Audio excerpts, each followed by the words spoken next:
Oi, tudo bem? Bem-vindo, bem-vinda a mais uma prosa com Bertaglia, ao infinito e além. E olha, hoje nós estamos trazendo um tema fantástico para nós conversarmos aqui na prosa com Bertaglia. Sabe qual é o nome do tema? Como tornar a concorrência irrelevante. Olha só que fantástico. Nós sabemos que entrar no mercado para comercializar serviços ou produtos significa estar preparado para uma ferrenha competição. E há um ponto crucial neste jogo todo. Muitas empresas se concentram mais fortemente na concorrência do que em entender as necessidades dos clientes. Um grande erro. Entregar valor ao cliente é a grande sacada. É por isso que a realização de uma análise sólida do cliente é muito mais importante do que uma análise da concorrência. Entregar valor é diferente de preço. Interessantemente, as empresas que se concentram em bater a concorrência muitas vezes se veem pressionadas. Isto porque quem está no controle é o cliente e não a concorrência. O que as empresas realmente precisam é de uma maneira de revelar as necessidades não atendidas de seus clientes-alvo ou personas, para que saibam onde se concentrar e o que fazer para criar valor. Mas como repensar este processo, inovar e buscar uma abordagem que possa trazer resultados mais efetivos? É sobre este fantástico tema que nós vamos prosear aqui na prosa com o Bertaglia. E eu terei o privilégio de trazer aqui para prosear comigo o Adriano Pedro Bom.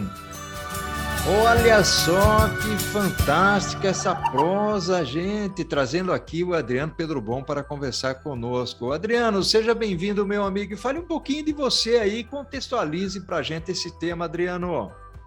Muito bem, Bertaglia, primeiro, muito obrigado, né, pelo convite, é um prazer estar aqui nesse canal tão fantástico. E o tema é interessante para todos, né? Como tornar a concorrência irrelevante. Não significa massacrar a concorrência. Tornar irrelevante, nós vamos falar sobre isso. Bem, eu fundei a Propter Desenvolvimento Gerencial, que é uma empresa que trabalha com consultoria em marketing e vendas há 20 anos. Eu fiz isso depois de 8 anos no mundo corporativo, que eu daí fiz um mestrado em estratégia empresarial e o assunto de marketing e vendas me atraiu muito. E de lá para cá são mais de 550 empresas atendidas e nessa experiência surge o tema do nosso encontro, né? Como é que essas empresas têm feito para conquistar mercado, atender melhor e vender mais? No fim é isso. Vai ser um prazer conversar sobre isso com você e com os telespectadores aqui. Maravilha, meu amigo. E tem todo um contexto aí, né, o Adriano, que é muito legal. E eu queria já entrar um pouco nesse esquema aí, até porque muita gente deve estar preocupada ou interessada naquilo que você vai falar aí, né, Adriano? Adriano, que história é essa de tornar a concorrência irrelevante, meu amigo? Vamos navegar aí? Vamos navegar, e navegar é um bom termo, né? Em 2005, surgiu um livro, né, que muita gente conhece, que é a Estratégia do Oceano Azul, que dizia o seguinte: nas águas em que há muitos tubarões, o mar fica vermelho, né? O oceano fica vermelho, porque ele tem muita competição, qualquer coisa cai na água, fica ali uma água tingida de sangue. Onde que é o Oceano Azul? Onde não há essa competição. E a ideia de tornar a concorrência irrelevante é seguir para um lugar do mercado em que os seus concorrentes não estão ou que não atuem fortemente. Fazendo isso, você é a peça-chave da solução para o cliente ali. Ele não vai concorrer com outras soluções. Essa é a intenção. Que bacana, que legal. E você fala também desse esquema aí, o Adriano, uma colocação que eu gostaria que você navegasse, explorasse um pouco mais, até porque na área de vendas, marketing, na proximidade com o cliente, na relação do cliente, se fala muito em vender valor ao invés de preço. Tem uma dicotomia aí que é interessante a gente trazer à tona para conversarmos um pouco sobre isso, né, Adriano? Vamos lá? Sim. É muito fácil a gente ver no mercado as empresas e profissionais querendo reduzir preço para conquistar cliente. Isso é um grande problema, porque reduzir preço é algo que qualquer um pode imitar. Né? Um concorrente abaixa 10%, você abaixa 10%, e fica aquela guerra de preço, e já é provado isso, há bastante tempo se estuda isso, que o setor perde quando há uma guerra de preços. Eu sei que no mundo das commodities isso acontece. Então, a intenção é transformar o seu produto ou serviço em algo muito diferenciado, que não seja uma commodity. E vender valor significa o seguinte, é vender exatamente aquilo que o cliente precisa ou necessita. Se realmente for uma dor para ele, ele está disposto a pagar. E ele vai pagar, encontrando você o cliente certo, ele vai pagar o que vale e não o desconto que a maioria das empresas tenta proporcionar. Essa que é a ideia. Vender o benefício, a vantagem, a redução de risco, os ganhos e resultados. Vendendo isso, o preço se equilibra. E é interessante o que você está trazendo. Aliás, você mencionou o Oceano Azul anteriormente. Tem algumas empresas que são exemplos, outras já foram. Até por conta aí da pandemia, nós tivemos alguns problemas, né? O Cirque du Soleil era uma empresa que era usada como exemplo bem característico para navegar nesse Oceano Azul que você trouxe aí. Infelizmente, com o distanciamento, com o problema da pandemia foi afetado duramente, né? Mas tem algumas outras empresas, a Microsoft é uma, a Apple é outra, né?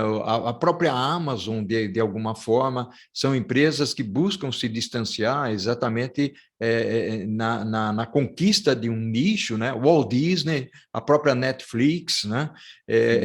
Eu queria que você trouxesse aí alguns exemplos e falasse desse espaço do mercado onde você olha qual é a necessidade, que é o que nós, a expressão que nós usamos lá no começo, qual é a necessidade do cliente, né?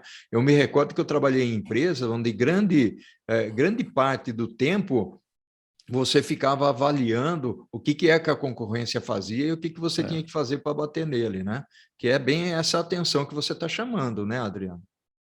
Sim, você mencionou, né, Bertaglia, várias empresas de classe mundial que a gente admira muito e são empresas que fazem essa diferenciação, vão para espaços de mercado que não eram ocupados anteriormente. Quando a Apple lançou os seus computadores diferentes, coloridos, descontraídos e com alta capacidade de processamento, ocuparam um espaço muito claro. Mas a gente também enxerga isso em uma escala menor. Vou dar alguns exemplos, né? A água, para mim, é um dos exemplos mais interessantes. O produto água. Porque você vai a um supermercado, a um ponto de venda, não tem vendedor ali. O que tem para te vender é a própria aparência da garrafinha d'água, ou o rótulo, ou a marca que você já viu em algum lugar.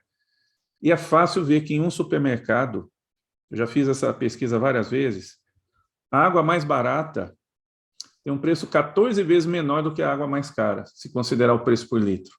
E como é que isso vende? Porque a água, até onde eu conheço, tem a mesma fórmula sempre. O que acontece? E extrapolando esse mercado, eu encontrei uma água, uma vez viajando, né, para fora, com a marca Bling. Bling, nunca tinha ouvido falar, uma água da Califórnia, vendida a 49 euros, uma garrafinha de 750 ml. Então, hoje deve estar por volta de 300 reais, né, fazendo a conta. 300 reais para uma água. Então, será que é para matar a sede? Não.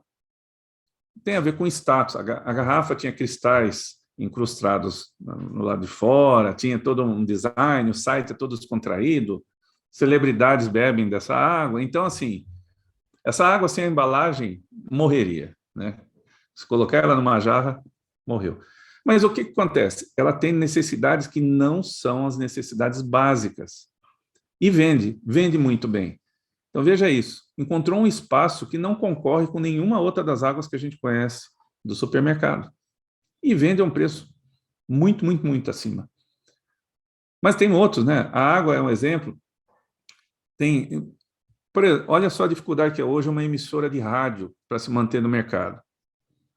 Então, uma emissora de rádio faz o quê? Ela veicula programas e propagandas.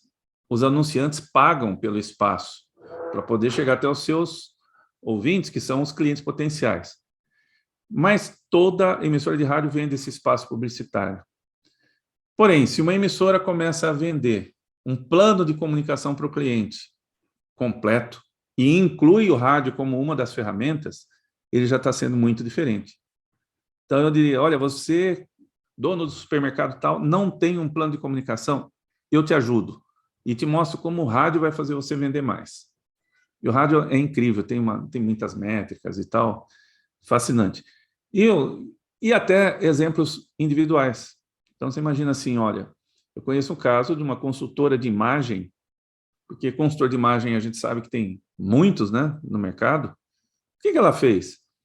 Ela começou a trabalhar com tamanhos especiais. Uma consultora de imagem para mulheres, com tamanhos acima da média, e ela descobriu que a grande dificuldade desse público não é a combinação de cores ou corte, mas é encontrar fornecedores de roupas que sejam muito bons, com um produto bom e com preço adequado. E quando ela fez isso, a quantidade de clientes aumentou demais. Então, o que ocorre no fim, né? Eu preciso ser especialista em cliente. Se eu for especialista em cliente, eu tenho muita chance de encontrar esse espaço de mercado. Essa que é a ideia. Olha que bacana aí, Adriano. Você trouxe, na realidade, é a persona, né? Ou seja, o grande foco, né, do mercado é encontrar aquele perfil de cliente que vai comprar o seu produto, mesmo que ele seja caro. Eu desconhecia esse lado da água e realmente você tem razão. Ou seja, o que é caro aí é a embalagem. A água, basicamente, é o H2O, né? Eventualmente, pode ser, tá bom, a água vem lá da serra XYZ, né? A água é puríssima, tal. Mas isso aí não tem essa correspondência para custar os 49, 50 euros que você falou, né? Exatamente. E aí existem alguns esquemas, o Adriano, que é interessante, porque eu, como organização, eu preciso me tornar aí uma opção mais atrativa para o meu cliente, né? Até porque o cliente hoje, ele enxerga uma quantidade enorme de possibilidades e oportunidades no mercado e ele, logicamente, faz a opção dele. Então, se eu não me diferencio, né? Se eu não me diferencio na multidão, o meu êxito, o meu sucesso, ele pode ser questionado. É isso mesmo, Adriano? É isso mesmo. E encontrar esse diferencial é muito interessante. De novo, está na voz do cliente. Existe uma técnica, né, que eu aprendi quando fui para o Japão fazer um treinamento lá, que chama QFD, Quality Function Deployment, desdobramento da função qualidade. Você ouve o cliente, eles chamam isso mesmo, voz do cliente, e a partir dessa voz do cliente vão desdobrando em fatores para idealizar um produto. Na prática, o que acontece? A gente ouve o que o cliente precisa e consegue atendê-lo de uma forma tão distinta no mercado que ele não encontra em outro lugar. Existe uma área de estudo que é a visão baseada em recursos, do Jay Barney, que diz o seguinte: se você quiser ter um diferencial competitivo forte, sustentável, ele deve atender a 4 considerações. Primeiro, ser de grande valor para o cliente, ou seja, ele precisa, necessita, deseja fortemente aquilo. Segundo, tem que ser raro, então não pode ter em todo lugar. Terceiro, tem que ser difícil de imitar ou de substituir. Porque se for fácil, logo você tem vários aí no mercado fazendo a mesma coisa que você. Por isso que o preço não é um diferencial muito importante nesse ponto. Eu baixo o preço, matematicamente o outro também pode fazer isso, rápido. Então, veja, diferencial tem que ser de grande valor para o cliente, raro, difícil de imitar e operacionalizável, ou seja, eu consigo colocar em prática. Então, se eu conseguir encontrar esse diferencial para aquele cliente, eu conquisto um espaço no mercado que não tem concorrentes ainda. E é E aí que interessante, está a magia. é, e é interessante que você falou, porque são 4 elementos aí que são difíceis da gente perseguir, né, ou das empresas perseguirem. Sim, Adriano, eu queria, inclusive, que no segundo tempo você explorasse novamente esses 4 itens. Então, as sim. pessoas devem estar pensando, puxa, eu não anotei, será o que foi que ele falou? Então, eu gostaria que você Sim. repetisse esses 4 itens depois no início do segundo tópico, e eu queria desbravar contigo, Adriano, basicamente, quais são os fatores que adicionais a isso que você já falou, logicamente, né, que Uhum. levam à irrelevância da competição, ou seja, porque essas são as definições que você trouxe, né? Sim, Mas eu preciso dizer isso para o mercado. Como é que eu comunico? Como é que eu converso com o mercado? sim. Como é que eu estabeleço o preço, que é um negócio um pouco difícil? Vamos fazer isso, Adriano? Vamos tomar uma aguinha, um café e vamos para o segundo Vamos tempo? lá. Vamos sim. Meu caro Adriano Pedro Bom, está muito legal essa conversa, é gostoso falar sobre isso, eu gosto muito, e com certeza as pessoas que nos acompanham também estão interessadas em explorar mais e entender mais esse assunto. E aqui o canal, Adriano, ele é voltado para várias áreas de negócios, várias áreas Uhum. empresariais, supply chain, logística, marketing, finanças, projetos, RH, tecnologia, né? Então, o nosso foco aqui é dar uma visão sustentável e generalizada para que as pessoas possam acompanhar. Aquilo que eu falei no finalzinho do primeiro tempo, vamos repetir, Adriano? Vamos lá. Então, o que ocorre é assim: se você tem um diferencial competitivo que seja sustentável, ou seja, que durante um bom tempo ele se mantenha competitivo, certamente ele atende a 4 elementos, né? Primeiro deles, é alguma coisa de grande valor para o seu cliente. E só o seu cliente sabe dizer isso. Não dá para adivinhar, eu tenho que pesquisar, tenho que ouvir esse cliente. Então, se você tem algo de grande valor para o cliente, que seja ao mesmo tempo raro, então você não encontra isso no mercado com facilidade. Que seja ao mesmo tempo difícil de ser imitado ou de ser substituído. Olha, eu não tenho nada que se compare a isso, que possa fazer a mesma função, e é difícil alguém chegar a essa mesma forma de atendimento que eu tenho. Por último, que seja operacionalizável, ou seja, que dê para você colocar em prática. Contar um ou dois exemplos desse tipo. Uhum. Quando a escola de inglês IASIG surgiu nos anos 60, foi um método muito interessante de ensino de inglês, voltado à conversação. Mas o problema era, o fundador da escola era quem detinha todo o conhecimento e sabia fazer isso. Ele não conseguia formar professores para fazerem a mesma coisa. Ele tinha uma forma de ensinar que era fantástica, que era de grande valor, raro, difícil de imitar, tão difícil de imitar, que ele não conseguia colocar em operação, porque precisava escalar isso. Então, ele desenvolveu o método, recursos, na época tinha até vinil pequenininho, que era com os áudios do curso, ele conseguiu desenvolver e formar professores, aí escalou. Então, veja só, ele conseguiu cumprir os 4 elementos. Certa vez, uma véspera de Natal, Natal ia cair no domingo, se eu não me engano, há muitos anos, eu recebi um e-mail na sexta-feira com a seguinte frase: ainda dá tempo de comprar o presente de Natal para quem você ama. Sexta-feira à tarde, sábado era a véspera de Natal. Chega em 24 horas sem erro. Falei, mas que incrível isso. Aí o diferencial foi a logística. Os Uhum. produtos eram os mesmos que se vendiam em todo lugar, mas ele assegurava que chegava em 24 horas. E mais, eu posso fazer isso enviando para uma outra cidade, né? Quer dizer, eu posso comprar um presente de Natal para alguém que chega em 24 horas e vá para uma outra cidade. O diferencial incrível ali era esse. Não era o produto em si, mas era, vamos dizer assim, uma camada externa a esse produto, que era a entrega. Olha que impressionante. Quem vai imitar isso? Então, sabendo do comportamento do cliente, que é compras de última hora, porque a gente sabe que isso acontece, né? Uhum. Essa loja de e-commerce, isso faz tempo, foi em 2008, 2007, por aí. conseguiu fazer isso. Então, foi um ganhador de pedidos fantástico. Agora, você comentou, né, sobre também como apresentar isso ao cliente. Como a gente apresenta isso ao cliente? É muito interessante. Primeiro, a gente não fala de nós. Não.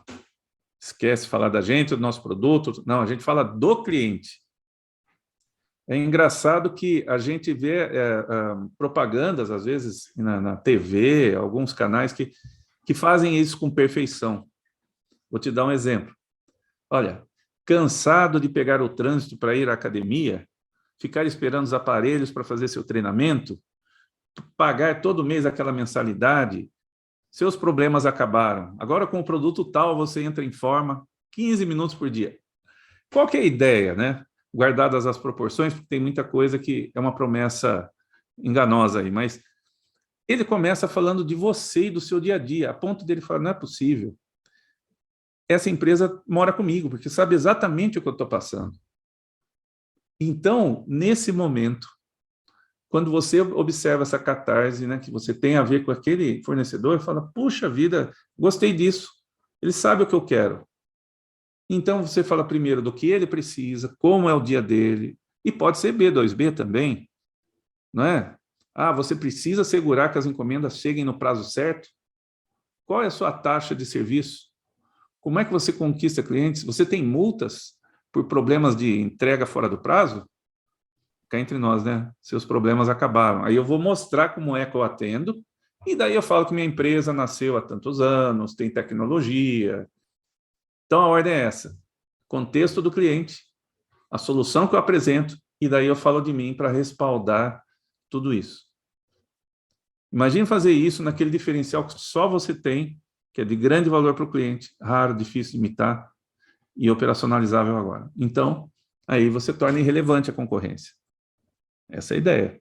E é interessante isso que você está falando, conforme você evolui aí na conversa, curiosamente eu começo aqui a processar algumas coisas, né? Você recebe diariamente aqueles spams, né? Aqueles e-mails que você nem abre.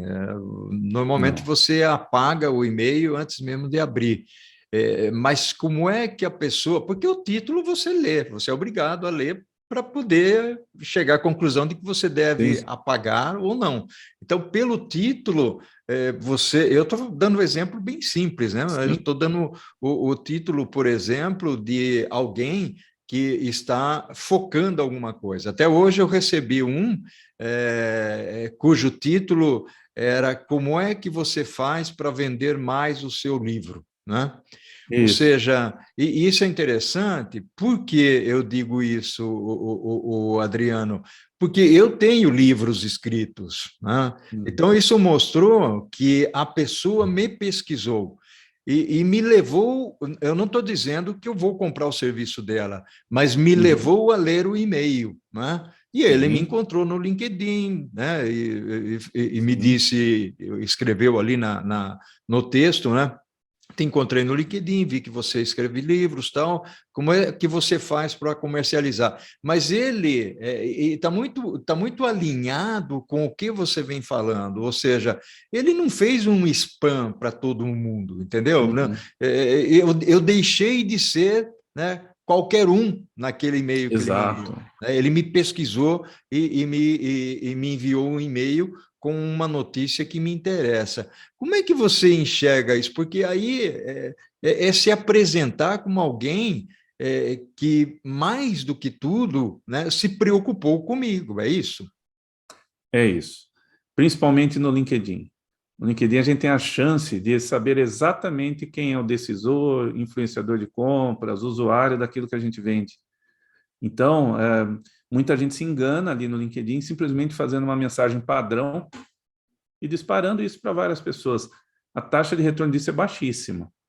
Por outro lado, se eu tenho o interesse e a possibilidade de analisar o seu perfil, o que você posta, como você trabalha, eu sou mais assertivo.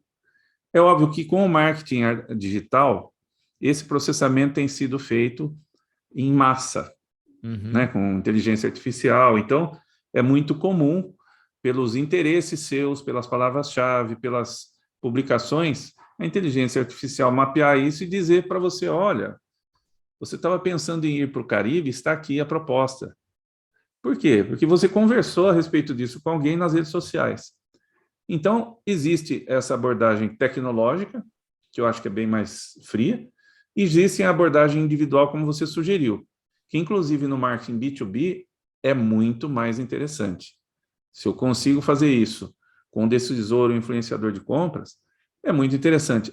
Agora, nisso tudo que você estava comentando, me chama a atenção, principalmente o fato de a pessoa procurou conhecer você. Um dos diferenciais competitivos sustentáveis mais importantes é quanto você conhece do seu cliente.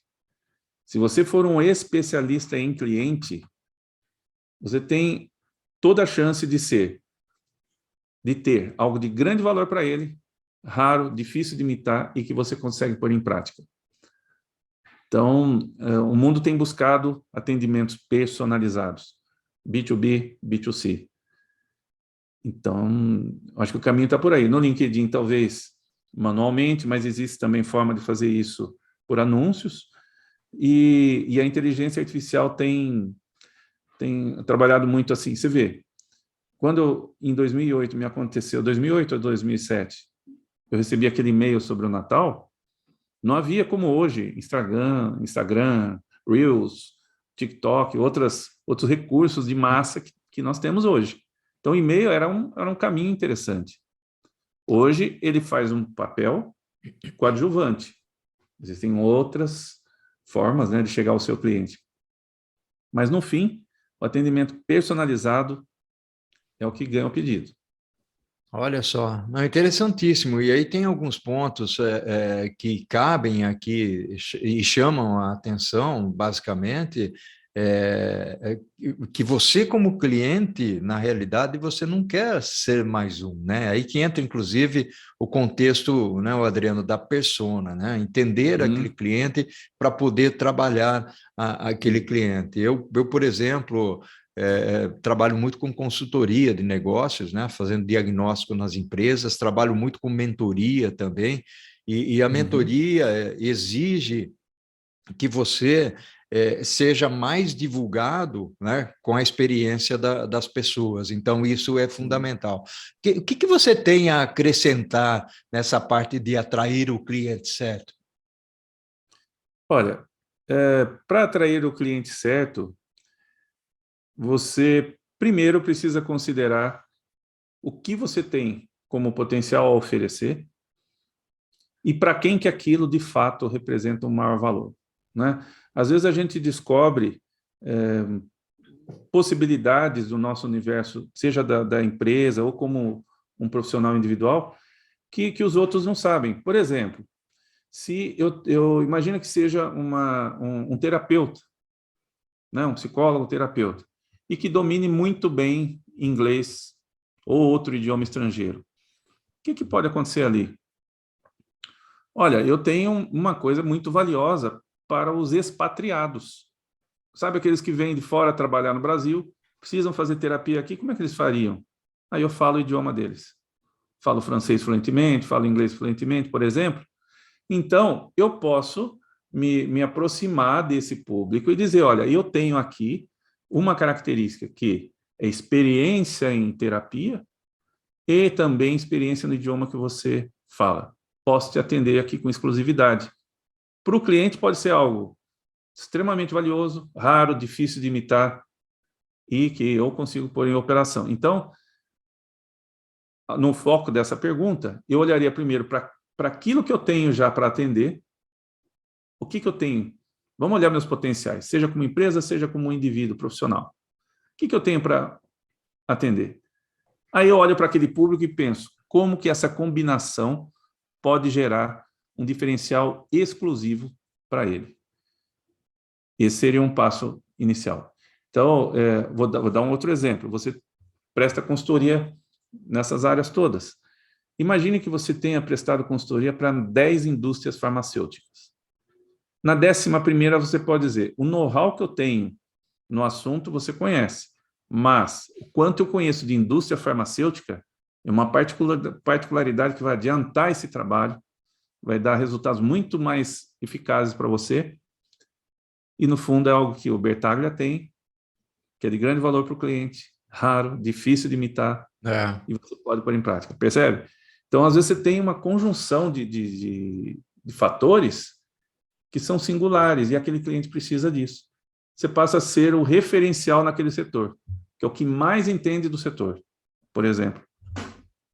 Que bacana. Meu amigo, nossa prosa está chegando ao final aqui, uma prosa fantástica, uma contribuição enorme que faz, inclusive, com que as pessoas possam refletir um pouco mais pelo aspecto empresarial e a gente pode transferir isso também para o aspecto pessoal, né? Ou seja, nós todos somos um produto, né, Adriano? Certamente, eu costumo dizer que esse mesmo processo ajuda a aumentar a empregabilidade. Olhe para o seu currículo e analise ali. O que eu tenho nesse currículo que é de grande valor para uma empresa que eu pretenda acessar, que seja raro no mercado, difícil de imitar e ao mesmo tempo que eu consiga pôr em prática. O que acontece muitas vezes é que a pessoa olha para isso e fala, não tenho nada. Cuidado. O que você olhou no currículo nem sempre é a resposta. Pode ser sua característica pessoal. É empreendedor, é uma pessoa resiliente, faz conexões muito rápido, e isso não está no currículo. Mas funciona para a nossa empregabilidade da mesma forma que para a competitividade organizacional. Perfeito, perfeito. Até porque é a parte do comportamento, do soft skill. Sim. Meu amigo Adriano, então tá. Um abraço virtual para você. Poxa, abraço meu. Ao infinito e além. Gratidão enorme, meu amigo. Eu que agradeço, Bertaglia. Parabéns pelo seu trabalho. Gratidão. Um abraço, o Adriano. Vamos em frente e vamos aqui agradecer ao Jorge Toma, que nos conectou, que fez a nossa conexão aqui. Tá bom? Tá ótimo. Um abraço, obrigado a você e ao Jorge. É isso aí. Um abração. Tchau, tchau. Tchau, tchau.